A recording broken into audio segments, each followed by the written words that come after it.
Fancy garment and kids mall, sherwani, coat pant, three piece, बच्चे और बच्चियों के लिए कई सारे कपड़ों की वैरायटियां आयशा नगर पुलिस स्टेशन के सामने, हजार खोली, मालेगांव। प्रोप्राइटर चांद खान।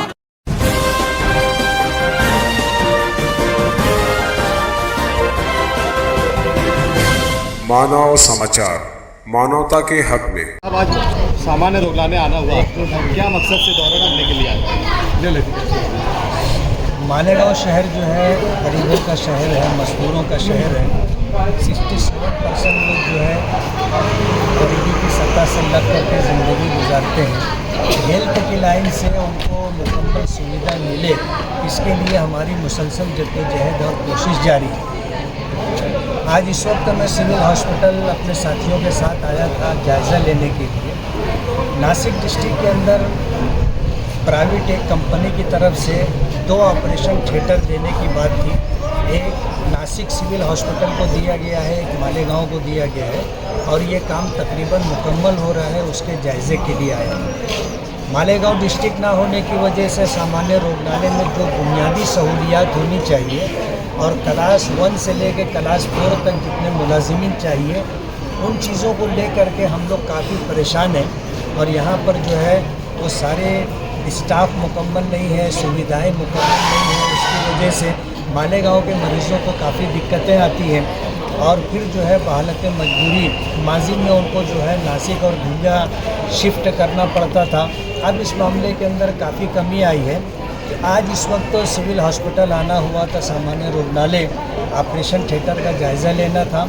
उसी के साथ जो है ब्लड बैंक के अंदर यहाँ पर जो सहूलतें मशीनों की चाहिए थी वो दस्तयाब नहीं थी। उसकी वजह से होता ये था कि जो होल ब्लड है वो सिर्फ हम दे सकते थे, लेकिन अगर उसमें जो है प्लेटलेट्स की कोई बात हो, सफ़ेद और सुर्ख ज़र्रात का मसला हो, तो सिविल हॉस्पिटल के ब्लड बैंक के अंदर वो मशीनें नहीं थी जो ब्लड से ये सारी चीज़ें अलग अलग कर सकें।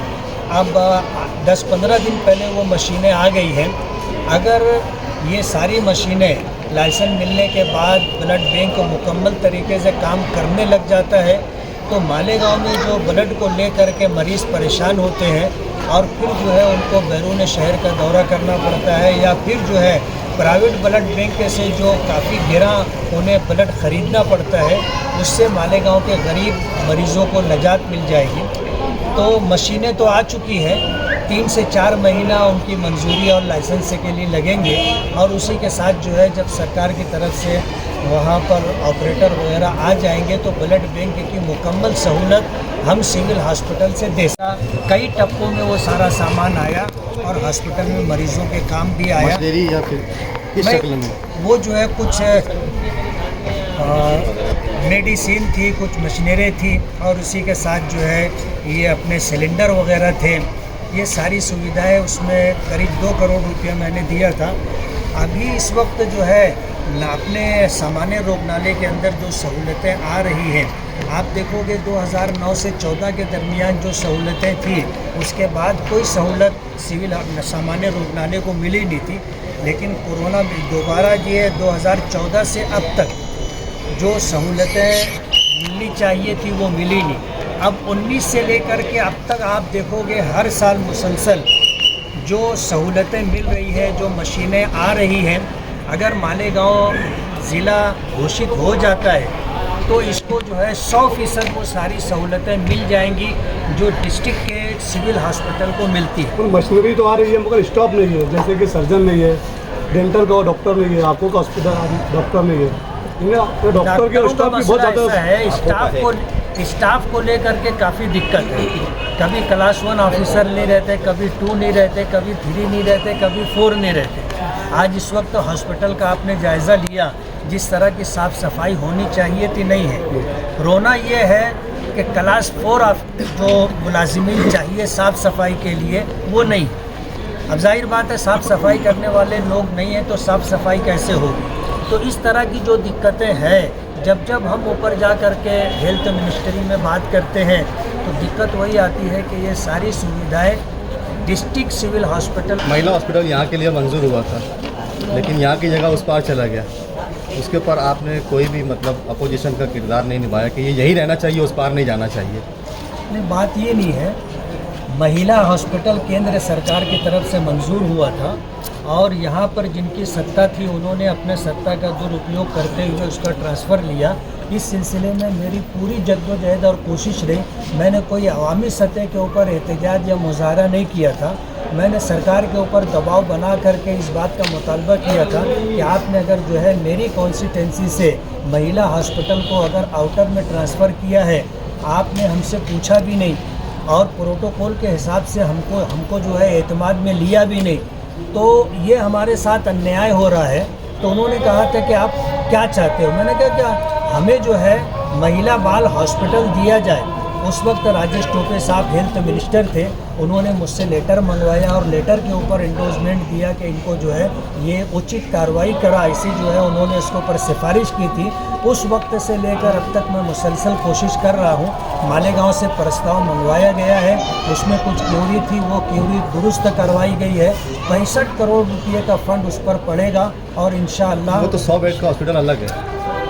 तो ये 100 बेड का हॉस्पिटल महिला हॉस्पिटल जो ट्रांसफ़र हुआ है उसके बदले में मिला है। तो ये महिला हॉस्पिटल रहेगा क्या? ये महिला बाल हॉस्पिटल रहेगा, महिला बाल रोगनालय रहेगा, जिसमें लेडीज़ और बच्चों के लिए इलाज की सहूलत रहेगी। और इंशाल्लाह थोड़े दिनों के अंदर जो प्रस्ताव है गया है, बाय प्रोसीजर पूरा हो करके इंशाल्लाह आज भी ये सामने जो गार्डन है, इस गार्डन की जगह पर वो हॉस्पिटल बनेगा। एक आखिरी सवाल, किसी का कोई सवाल है? नहीं। आपने कहा कि पहले आपकी 2 करोड़ रुपए की निधि मेडिसिन के लिए यहाँ पर खर्च की, लेकिन मेडिसिन तो सेंट्रल गवर्नमेंट की जिम्मेदारी है मेडिसिन भेजना। क्या आमदार निधि से मेडिसिन दिया जा सकता है? कोरोना के टाइम में सरकार की तरफ से ये इख्तियार दिया गया था कि आमदार लोगों को जो निधि दी जा रही है, कोरोना के मरीज़ों के लिए उस निधि को इस्तेमाल किया जा सकता है। तो मैंने 50 लाख रुपया पहले टप्पे में दिया था, फिर 1.5 करोड़ रुपया दूसरे टप्पे में दिया। ऐसे तकरीबन 2 करोड़ रुपया मैंने आमदार निधि से कोरोना टाइम में कोरोना के मरीज़ों को लिए निधि दी थी। मालेगांव शहर के आवाम के लिए क्या मैसेज देना चाहेंगे? सामान्य रुग्णालय का आपने दौरा किया, क्या फैसिलिटियाँ यहाँ पर आपको समझ में आई जो आप शहरियान तक पहुँचाना चाहेंगे? मालेगांव के गरीब मरीज़ों को ख़ास तौर पर मैं ये मैसेज देना चाहूँगा कि यहाँ पर आज इस वक्त डायलिसिस की 6 मशीनें हैं, 2 मशीनें और आ चुकी हैं, ऐसे 8 मशीनें हैं। और दुख की बात यह है कि हॉस्पिटल के अंदर उसके लिए अलग से कोई शोबा नहीं है, जबकि होना चाहिए। 8 मशीनें अगर हैं, आज भी मालेगांव के मरीज़ों को जो डायलिसिस के लिए परेशान होते हैं, यहाँ पर उनको वो सहूलत मुहैया है।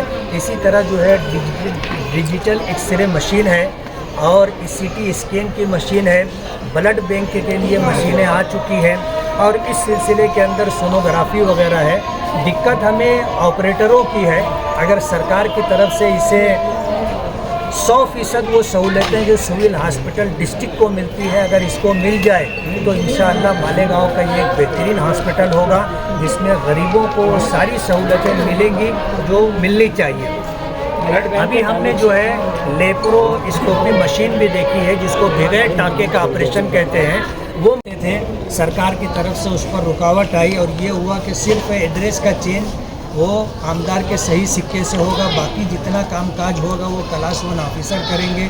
और फिर उसके बाद जो है नई गाइडलाइन आई है कि इस सिलसिले में एड्रेस को छोड़ करके बकिया सिलसिलों में अगर कुछ तब्दीली करना है, आधार कार्ड की दुरुस्ती करना है, तो उसके लिए जो है वो सारे पेपर चाहिए जो आधार कार्ड बनाने के लिए लगते हैं। यानी इसको जो है काम मुश्किल हो गया है और जो गाइडलाइन आई है वो तकसीम हो गया है कि भाई ये काम फला कर सकता है, वो काम फला कर सकता है, वो काम फला कर सकता है। और अभी वो सारी चीज़ें सामने आ जाए तो अखबारात में दे देंगे ताकि लोगों को काम आधार कार्ड दुरुस्ती की आसानी